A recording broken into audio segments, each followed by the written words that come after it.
How's it going, everyone? Andrew Robinson here, back at it with another Max MSP tutorial video. In this video, we are going to be talking about the playlist object. The playlist object, in my opinion, is sort of an overlooked object once you get familiar with Max, but it's super useful because it affords all the same audio parameters that other audio objects, such as the groove tilde object, afford.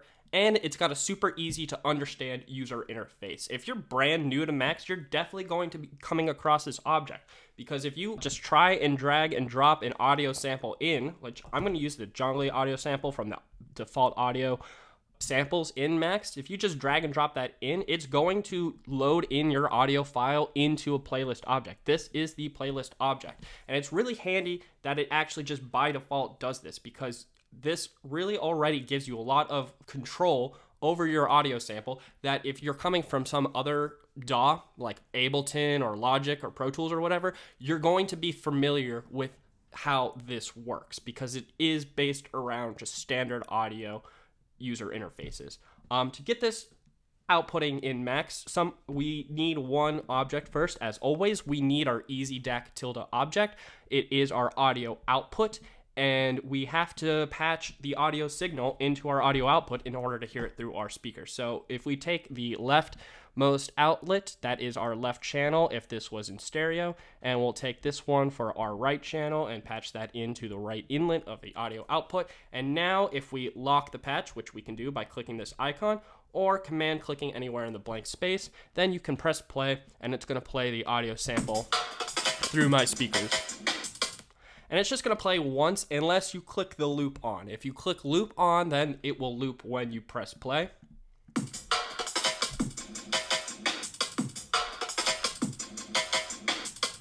But there's more to it than just that. You can also click on the audio sample and have it just play back a specific part of the audio sample.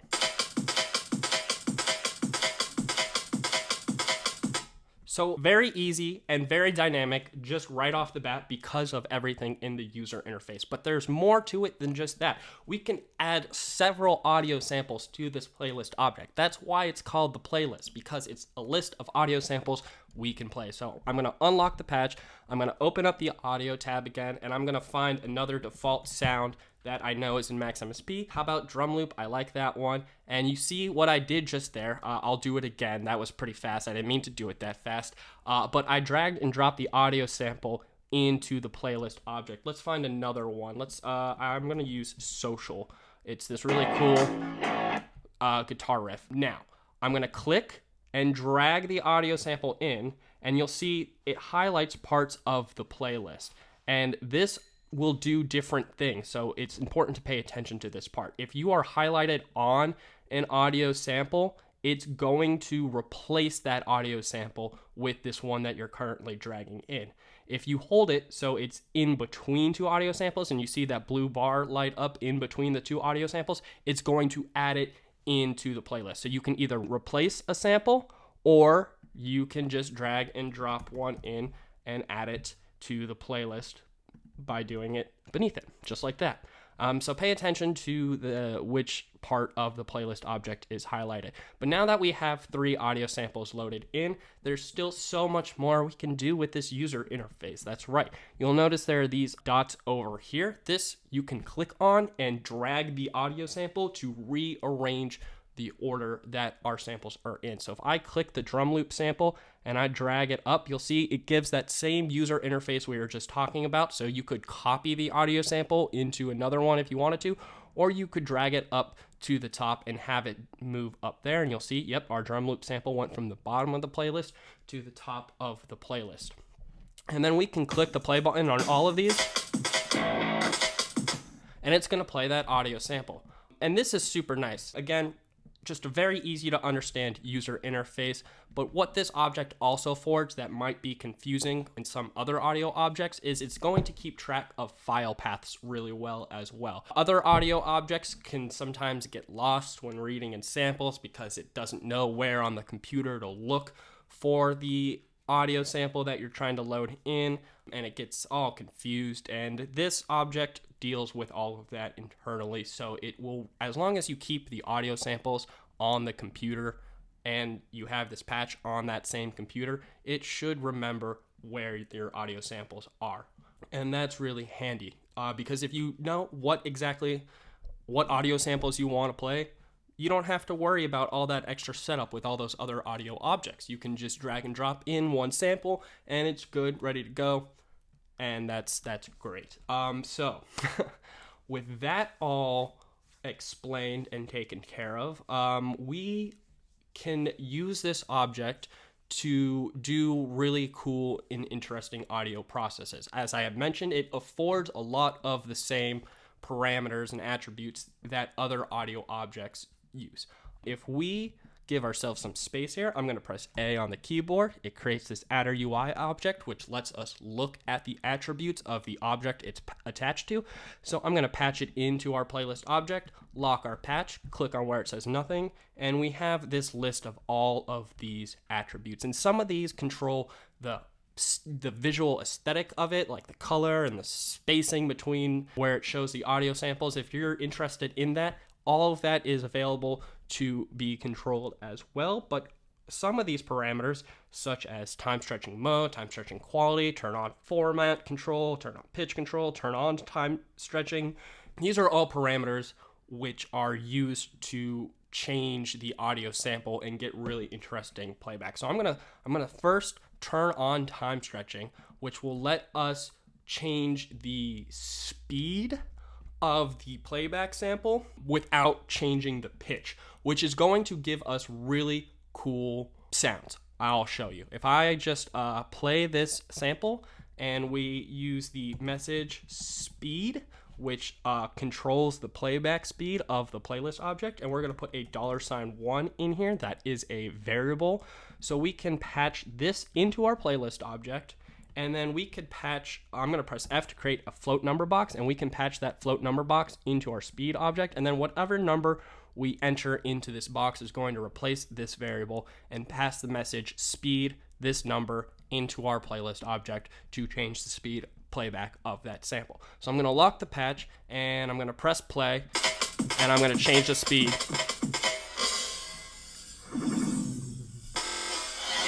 So yeah, super slow, very juicy, and again, because time stretch is turned on, we're not changing the pitch. We could turn it off if you do want to change the pitch. This is what that sounds like.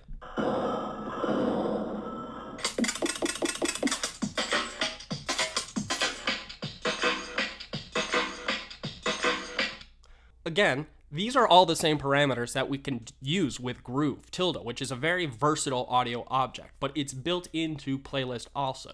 If you know how to use Groove Tilde, you know how to do all these fancy things with Playlist as well. But we have that easy dynamic of very quickly choosing what audio samples we want to use. Let's keep building off of this. I'm going to turn time stretch back on. I'm going to press A again to create another adder UI, and I'm going to find another attribute to play with. Let's do pitch shifting in sense. This will shift the pitch of the audio sample. Time stretch has to be turned on for this attribute to work, but it will let us change the pitch independently as we see it. So let's press play.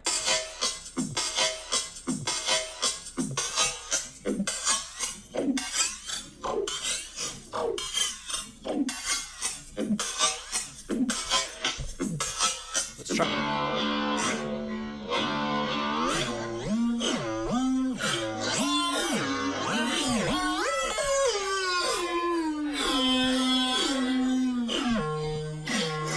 So that's exactly what I'm talking about.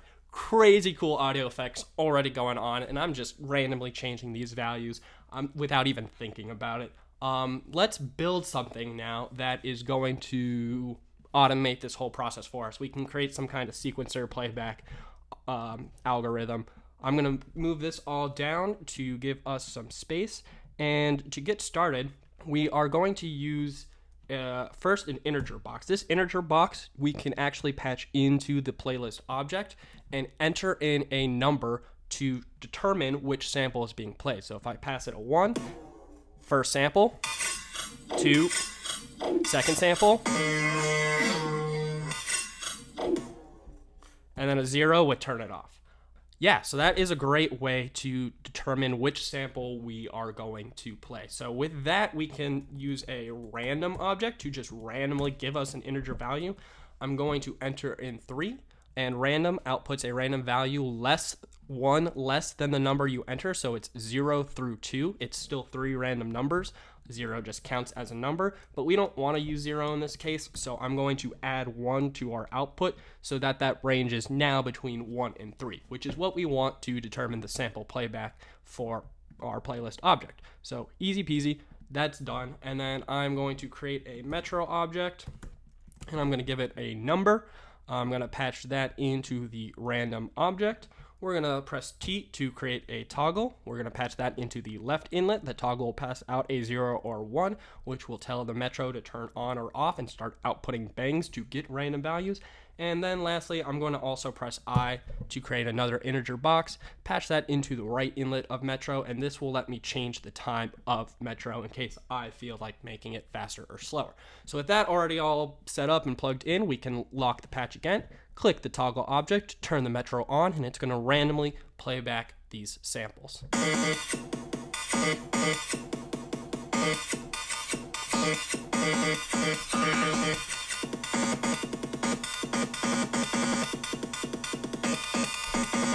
Cool. So we're already getting some crazy industrial type beat. I don't know what you would call it, but I think it sounds beautiful. Let's keep building off of that. We can, in addition to randomly doing one of the sample playbacks, we can also maybe randomly change the pitch and randomly change the speed. If I do random and we again create something, I'm going to say 256. That's pretty standard. I'm going to then use a scale object, which takes 4 values. We need an input range and an output range to scale to. Again, random is 1 less than the number we enter, so I'm going to say 0 for our low end of our input range, 255 for the high end of our input range, and then what we want to scale these random values to. So for speed, I'm not sure 100% what's going to work best. This is kind of an artistic, arbitrary decision. It's whatever you think you want. For now, though, I'm just going to say 0.1 for like a really, really slow speed and 5 for a pretty fast speed. And then we're going to patch the random into our scale, patch the scale out into this float number box that is our speed, and then this just needs a bang to update. So here we're going to use the trigger object.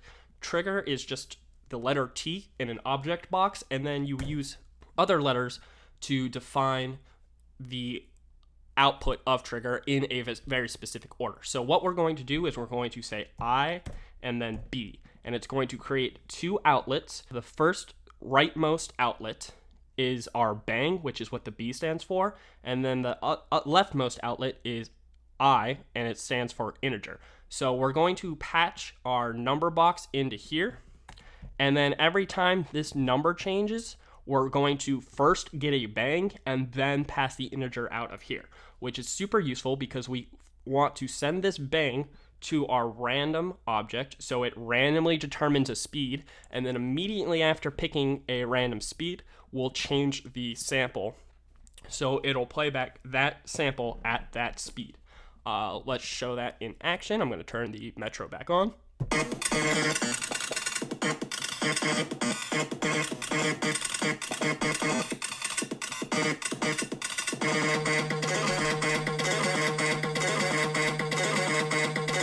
That's pretty cool. I like that. What else can we do? Let's do something like a random pitch now. So we'll just copy all of this over. And for pitch shifting, we could go crazy with this because 1,000 in cents is, I think, the next note. So this range could be something astronomically high. Let's say something like 12,000 and just see how that sounds. We're going to take the same bang from this trigger and turn it on.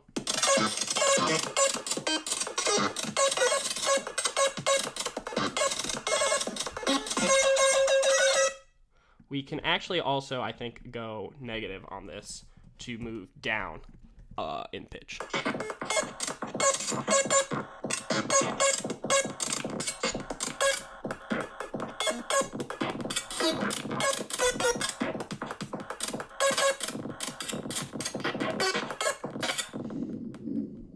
Cool. Let's say we only actually wanted to change the pitch and speed when it plays the guitar riff one, which is playing very, very low. I'm not sure I actually like that.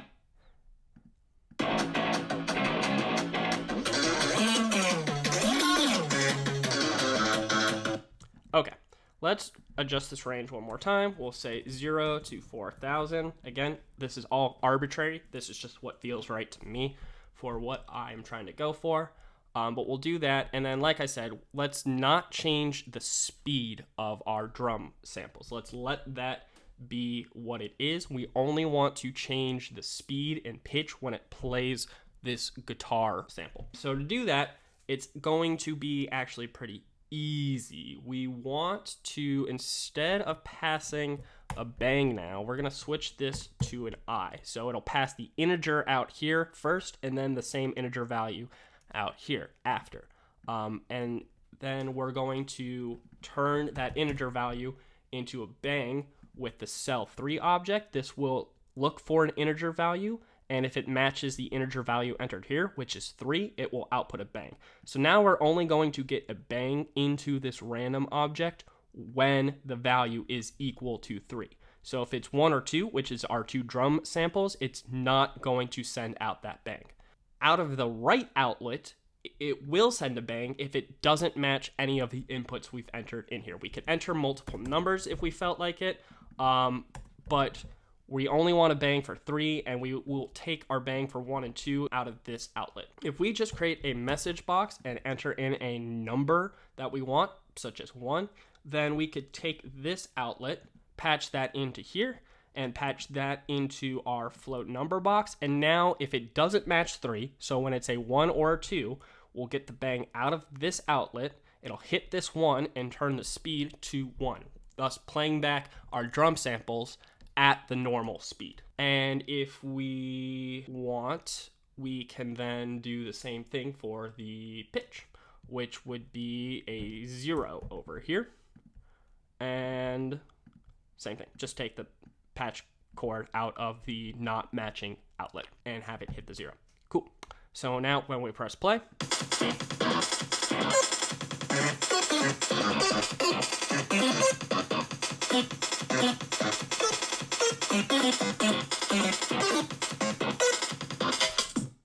yeah, perfect. It is playing the drum samples at the normal speed and normal pitch, but it's changing speed and pitch for our guitar sample, which is really cool. But it doesn't stop there with the fun with playlists. We can still expand upon this even more. We can use the preset object, which lets us store presets, and we can pair it with pattern storage, which works in tandem to store presets. And we could use these objects to save all kinds of information about our playlist, such as like where we've selected the sample to play and all of that stuff. We just have to set up pattern storage to work with the preset, but it's very easy to do that. All you got to do is give it a name such as the playlist. And then you would send the message to the preset pattern storage. You see it is right there. And then the name you just gave the pattern storage. So the playlist. And we'll patch that into our preset, lock our patch, click it so the message goes through the patch cable, and then you'll see that worked. And now this preset is linked with this pattern storage, so we can now attach pattern objects to anything to save it as a preset. And so we'll do that. We'll just create a pattern object, and we'll say that it is called playlist, all lowercase. And it's the middle outlet that is the bind to connection. So if you take that and patch it into the playlist, this actual playlist object is now bound to our pattern playlist, which exposes it to the pattern storage and allows it to be saved using this preset object. Super cool. So let's save that as our second preset. So I'm going to hold down the shift key on my keyboard, and click in the second square, and you'll see it's now a light gray. That preset is now saved into our preset object. I'm going to unclick everything, so it's just by default the beginning. I'm going to save that as one. Again, shift click. And now without shift clicking, we can click on these values on these squares, and it will go back to those presets. Let's save ourselves one more preset. Something like this might be interesting. And there. Now that's saved, and we have all three saved in our preset object. So with that, we can also randomly change between our presets. Again, I'm just going to create another random object. We're going to say 3. We're going to add 1 to it because we want the range between 1 and 3. Then we're going to take the bang of the metro. So every bang will also randomly pick a new preset to be. And we'll see that in action once we turn this on.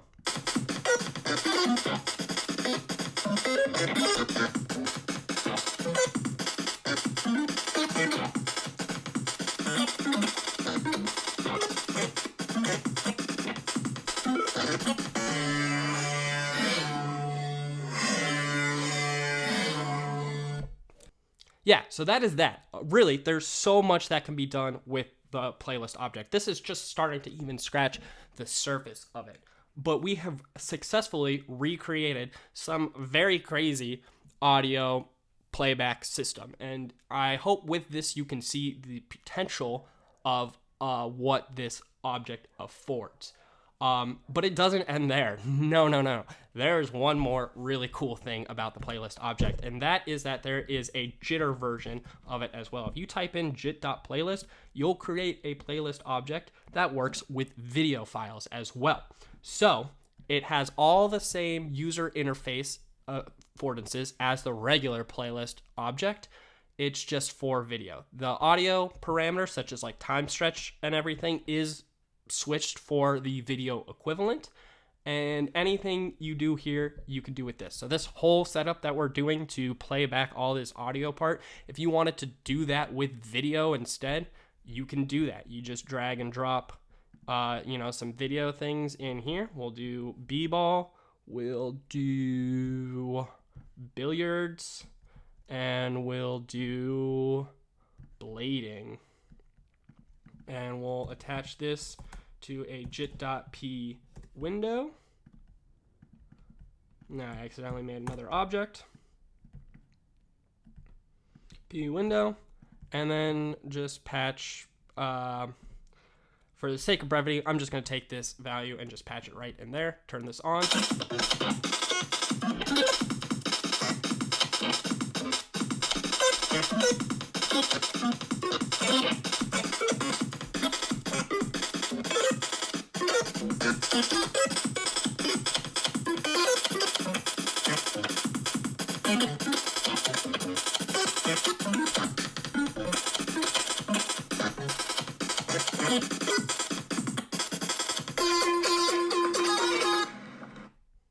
There you go.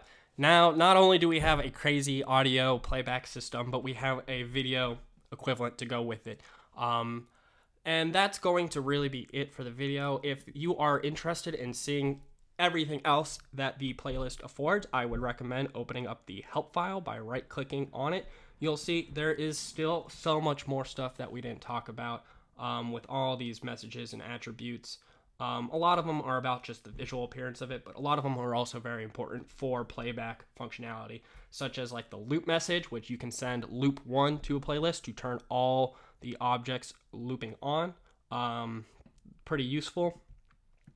And yeah, a lot of this we did go over as well. It works with dictionaries if you need it. And again, you can do stuff to change the appearance. So I highly recommend checking that out also if you are interested in learning more about it. But that is going to be it for this video. Thank you so much for watching. If you guys learned anything, please remember to like and subscribe, because that is the best way I know that you learned something. If you guys have any questions, comments, or anything of the sort, please feel free to leave that down in the comment section below, and I will answer them when I can. Thank you so much again for watching, and I'll see you in the next video.